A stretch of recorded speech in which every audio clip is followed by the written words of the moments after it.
What's up? We're here, fresh off watching Judas and the Black Messiah. Um, let's get straight into it. It's a spoiler review, but Nick, let's get your initial thoughts. What do you think? I really enjoyed this film. I think especially for me, it unfolded in the way like I was anticipating to, but also as good films do, it did not at a certain point. And particularly, I was like I knew about Fred Hampton, funny enough, from Trial of the Chicago Seven, since they had that was like a direct tie in there. So I was aware of Fred Hampton, but like I wasn't expecting the William O'Neill character to go the way they went, or like I guess I just me not having read up on the history. So I thought that was just really interesting. I love the like grittiness of it, and not in like a like I feel like gritty these days is like used like I don't know, like for every situation, even like, and it's like I don't know. I just feel like that term's kind of thrown around like a lot these days, but like here it feels like really appropriate. I love Shaka King's direction. I love the kind of trio of performances between Jesse Plemons as Agent Mitchell, LaKeith as O'Neill, and then of course Daniel Kaluuya as Fred Hampton. So I really enjoyed the vibe of it all. I will say, at least for me, I kind of got a little lost in like the third act ish, like right after Hampton got out of prison, and I got like a little lost there. But I think the ending and like especially the first two halves were just really great stuff, really powerful. And yeah, that's my brief thoughts. There it is. I agree. I think LaKeith isn't getting enough recognition. I think is it an Oscar performance? It's on the edge. It's on the edge. I think it's not quite enough there. Um, but it's a really good performance, and I love how they use those conversations with him and Jesse Plemons as like check-ins.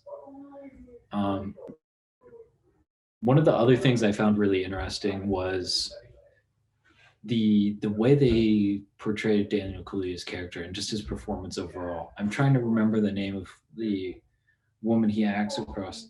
Dominique Fishback is her name. I thought she was really great, and she did a really good job in this film. Uh, Performances, directing, I thought were really good. There are points where this film sort of slows down a little bit, and I think it almost a little too much for me. That would be my kind of critique somewhere in the second act where you're talking about into the third act. Somewhere in there, it kind of slows down. But for the most part, I thought it was really entertaining. But what are some highlights that you want to talk about? First, I think the first that scene in the trailer where like the one behind me where Daniel Kaluuya comes back, makes his first appearance, and he's giving like a full on like it's like a whole like it's not even really a speech, it's just a back and forth with the crowd. That was just really powerful. That was just like edited really well. Kaluuya was like really just commanded the room like incredibly. Um, what else? What else?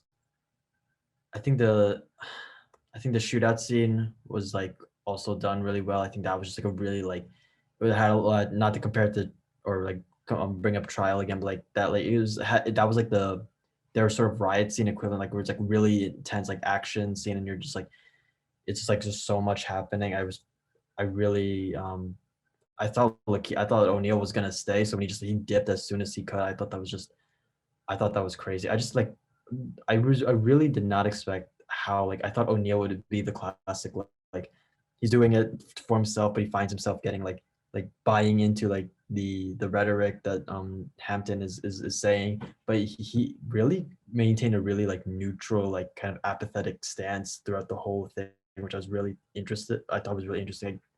For the most part, he was really only like I'm here for the money and I'm here for like I would make decisions based on my own like survival. I thought that was really interesting. I thought like the classic like credit stuff where like they tell you like what happened to the people, like to find out that like he committed suicide was really like I don't know. I thought that was pretty heartbreaking to see. It's just really interesting character. I think you're right. Like Keith doesn't isn't getting he's probably gonna get overshadowed by Kaluuya for like just on off the awards nom, but he did really good. He did really well. Like there's just so many moments of him like freaking out, like just but like internally, and like it's just really great stuff always from him. It leaves a question of like how do we remember these sort of people, right? These people who aren't heroes, they're not villains. It's kind of hard.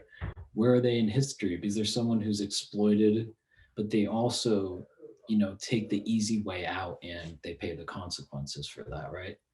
Um, and it's really interesting to think like, how are these people remembered in history?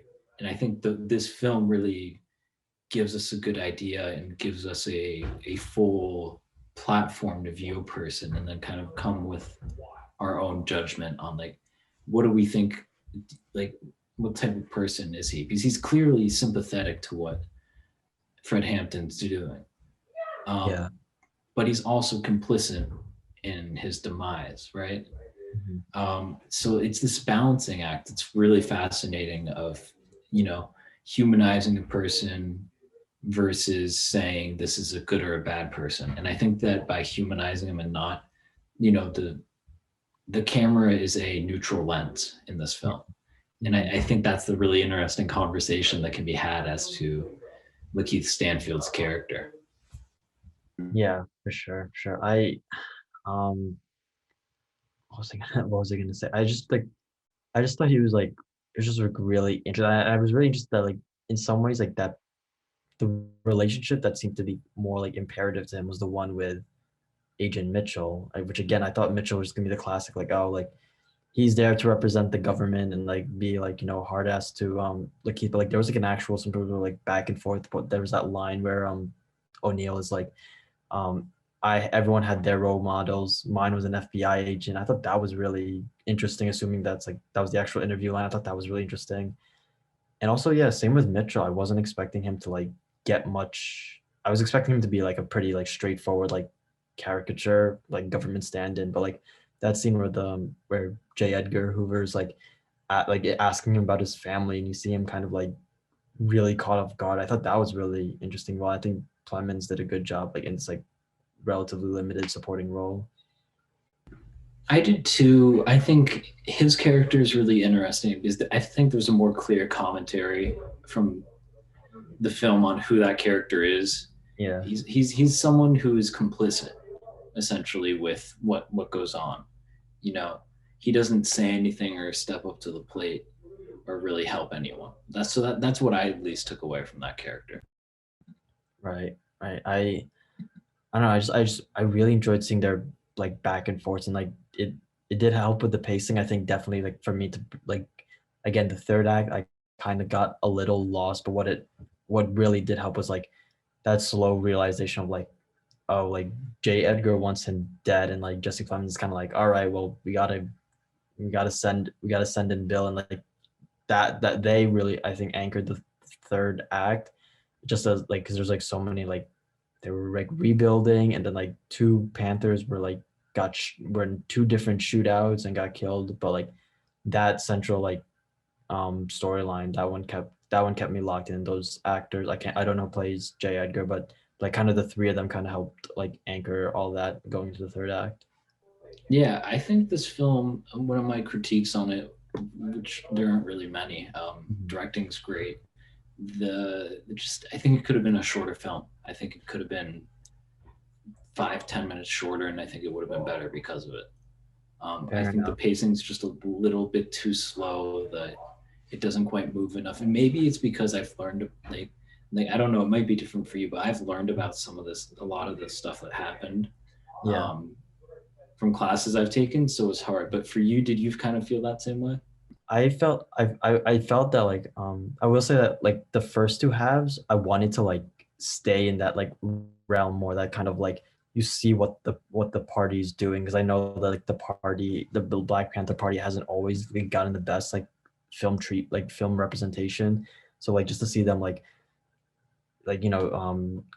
uh Hampton like negotiating, strategizing, bringing people together, and then like they're just like, they're not doing anything like they're an aggressive bunch, but they're not being like violent or whatever. They're just like help like setting up food centers or whatever, and to also like have that like uneasiness of like, oh, will O'Neill get caught? Like the whole like scene where he has to like hotwire a car. Like I love that like balance of like tension, and you just see them like that world. Like I just love that. Like I love the setup to like I just love that those first two halves, just like kind of just staying in the world and seeing how the Panthers operate, and like just seeing like O'Neal have to navigate that. And it's only after like when like Hampton goes to prison, like that's when I that's that's when I kind of lose it. But the first two halves I just really enjoy, just like just chilling with the people. Essentially, I just enjoy like watching these characters like interact, the camaraderie. I also love the scene where like they go to that bar and like it nearly goes into a fight, but like LaKeith comes out with like a pool stick and he's like swinging, like stuff like that. I just really enjoy just like hanging out. I feel like that's putting it like really mildly, but like I just enjoyed like staying with these people. But that was what I love about the first two thirds, excuse me.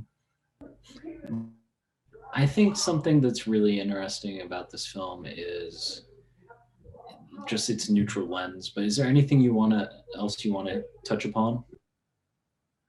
Um, I'm excited to see where Shaka King goes from here because I think this is a really like great like I don't think this is his directorial debut, but like this is like his first like major project, or at least the one that's going to get the most air. So I'm really excited to see what he does because I think he had a good understanding and a good feel for the story. I think he was also involved in the writing, so I'm really excited to see where he goes from here. This could be like a Fruitvale Station to Creed type thing for him, so I'm really excited for him.